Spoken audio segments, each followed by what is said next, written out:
Assalamualaikum warahmatullahi wabarakatuh. Halo semuanya, hari ini kami akan menjelaskan tentang pemanfaatan teknologi dalam melestarikan budaya di Indonesia. Selanjutnya akan dibacakan oleh Yomil Gatan. Pendahuluan, keberagaman budaya Indonesia bukan lagi hal asing di mata dunia. Indonesia memiliki keberagaman budaya yang sangat banyak dengan ciri khas di setiap wilayahnya. Kementerian Pendidikan dan Kebudayaan Indonesia melakukan pencatatan dan penetapan daftar warisan budaya tak benda per Juni 2020 terdapat total 9.770 warisan budaya yang dicatat dan 1.086 di antaranya telah ditetapkan. Di era digital yang serba canggih ini, membuat semua generasi muda tidak diperkenankan menutup mata. Kesempatan ini merupakan kesempatan emas yang sangat bisa dimanfaatkan untuk dapat memperkenalkan dan lebih melestarikan budaya yang katanya sudah mulai padam.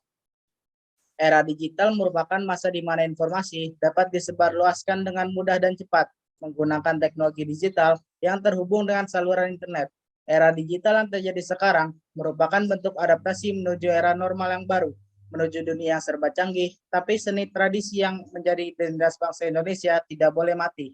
Namun, kenyataannya, sekarang masih banyak oknum yang kurang bijak dan tepat dalam era digital ini. Masih banyak masyarakat yang tidak dapat menyaring berbagai informasi di era digital dan globalisasi ini, sehingga kebudayaan di Indonesia mulai tersingkirkan.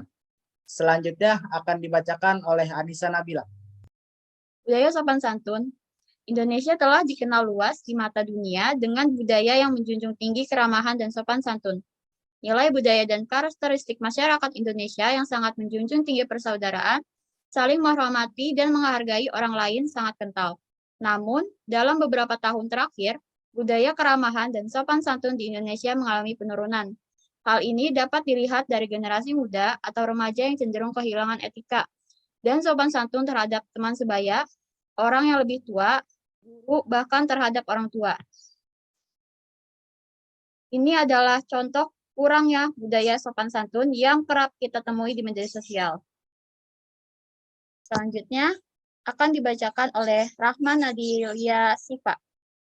Budaya berbahasa. 1. Indonesia adalah negara yang memiliki beragam suku, bangsa, dan bahasa yang khas. Untuk menyatukan seluruh bangsa Indonesia, akhirnya lahirlah sebuah bahasa persatuan, yaitu bahasa Indonesia yang tertuang dalam Sumpah Pemuda pada 28 Oktober 1928. Oleh karena itu, kita sebagai bangsa Indonesia wajib untuk mempertahankan dan melestarikan bahasa Indonesia, supaya tidak terbawa arus pengaruh budaya asing yang jelas-jelas tidak sesuai dengan bahasa Indonesia. 2. Di era globalisasi ini dikit demi sedikit bahasa Indonesia sudah mulai menghilang karena adanya pengaruh bahasa asing yang lebih digemari oleh kalangan milenial agar terlihat lebih keren dan lebih modern. Keberadaan bahasa asing di era globalisasi mulai mendesak keberadaan bahasa Indonesia. Oleh karena itu, bahasa Indonesia perlu dilestarikan, perlu usaha yang sungguh-sungguh untuk mempertahankan keberadaan bahasa Indonesia sebagai jati diri bangsa Indonesia. 3. Upaya tersebut sangat diperlukan untuk mengantisipasi semakin terdesaknya bahasa Indonesia oleh penggunaan bahasa asing dan bahasa gaul. Berikut adalah metode-metode dalam pelestarian bahasa Indonesia. Pertama, meningkatkan kedisiplinan berbahasa Indonesia. Yang kedua, menjadikan pendidikan lembaga pendidikan yang sebagai basis pembinaan bahasa. Yang ketiga, perlunya pemahaman terhadap bahasa Indonesia yang baik dan benar. Yang keempat, diperlukan adanya undang-undang kebahasaan.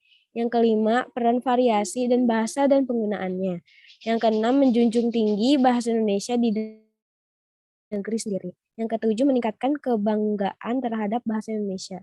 Yang ke-8, melestarikan tata cara berbicara bahasa Indonesia yang baik dan benar. Yang ke-9, melestarikan uji kemampuan berbahasa Indonesia.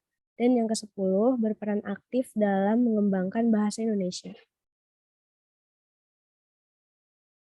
Ini adalah contoh gaya berbahasa yang kurang tepat di media sosial. Selanjutnya akan dibacakan oleh Nova Oktavianti. Budaya berpakaian.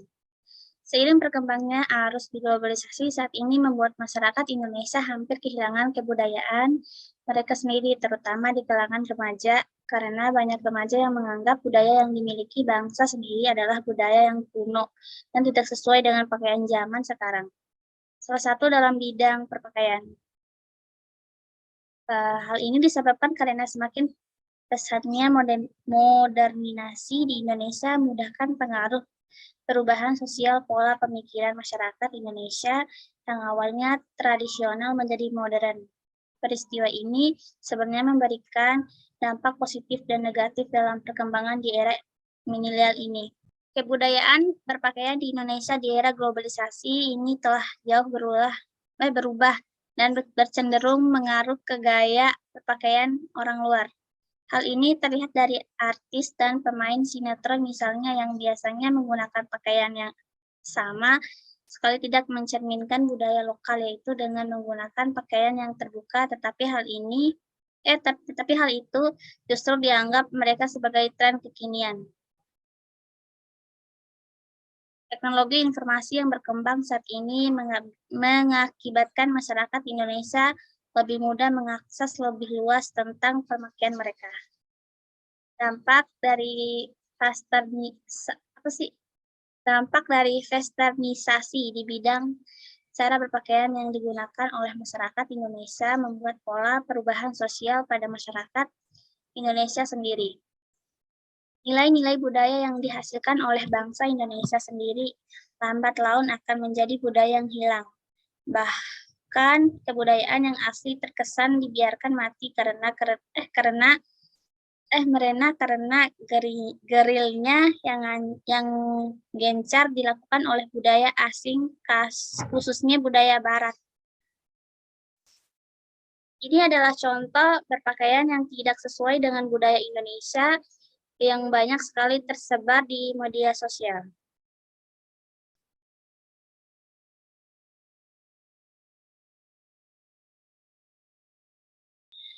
Sekian pemaparan dari kelompok kami. Terima kasih kepada para peserta yang telah mengikuti Zoom Meet kali ini. Wassalamualaikum warahmatullahi wabarakatuh.